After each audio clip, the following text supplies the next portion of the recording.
Je m'appelle Nina Borkliacic, j'ai 32 ans. Je suis une jeune retraitée des terrains de hand. J'ai terminé ma carrière la saison passée au CTHB où j'ai joué 4 ans. Et le club m'a proposé du coup dans ma reconversion de passer mes diplômes entraîneur, ce que j'ai accepté parce que c'était aussi ma volonté. Et du coup là aujourd'hui je suis entraîneur sur l'équipe de National 1, la réserve, et sur les jeunes sur les moins de 17 féminines. Pour les centres de formation, la priorité c'est quand même de penser forcément à l'après. On réfléchit beaucoup à la possibilité de faire ce double cursus. Aujourd'hui au CTHB, l'idée c'est aussi de regarder ce qu'on peut faire en distanciel parce que on n'a pas toujours les études sur place qui conviennent aux joueuses. Donc on trouve des biais pour qu'elles puissent suivre cette scolarité et surtout la réussir.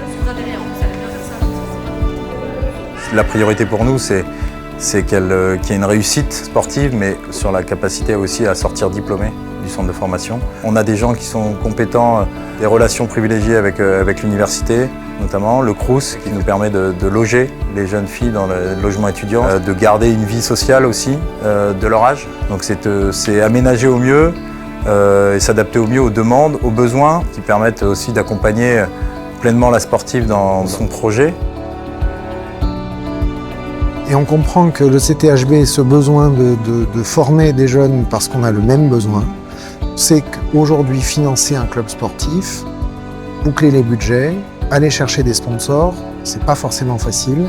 Ça nous paraît tout à fait naturel d'accompagner le club tant sur la performance de ses joueuses en équipe dans les championnats que dans les processus de formation. Et c'est pour ça que la démarche de Nina nous parle énormément. La priorité du club sur le centre de formation, c'est de recruter des joueuses qui peuvent à terme évoluer au sein de l'équipe première. Donc au-delà de les aider à se construire au niveau scolaire, c'est aussi permettre à ces joueuses-là d'accéder à la première division. Les sujets s'ouvrent. Il y a des sujets qui sont encore un peu difficiles. La maternité, on commence vraiment à rentrer dedans grâce aux conventions qu'on a signées au sein de la LFH. Donc les centres de formation ont cette vocation-là. Ouvrir vraiment la discussion sur tous les sujets et pour qu'il n'y ait plus de tabou. Stagner, en tout cas, c'est régresser. C'est-à-dire qu'on ne peut pas rester se dire juste l'année d'après on refait la même chose et tout ira bien.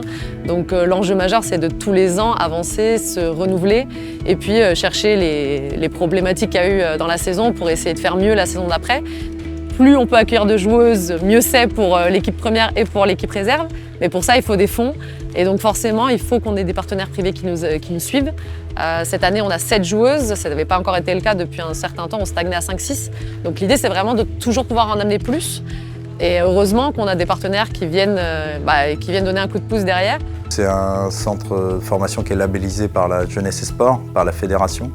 Donc on est tous les ans visité. On a un cahier des charges qui est extrêmement lourd.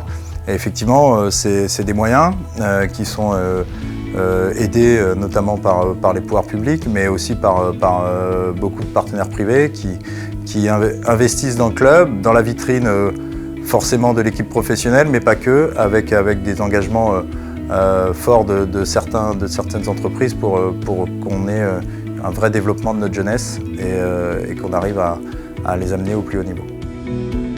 On ne peut pas parler du CTHB, de Nina, de la formation, sans parler de la cause des femmes, qui est quand même la raison pour laquelle GLHD supporte essentiellement des clubs féminins, parce qu'il y a toujours besoin de lutter pour l'égalité homme-femme. C'est d'autant plus important de passer le message cette année, que nous sommes à la veille des Jeux Olympiques organisés en France, à Paris, où le message, s'il ne doit y en avoir qu'un, c'est que le sport féminin et le sport masculin, c'est la même chose.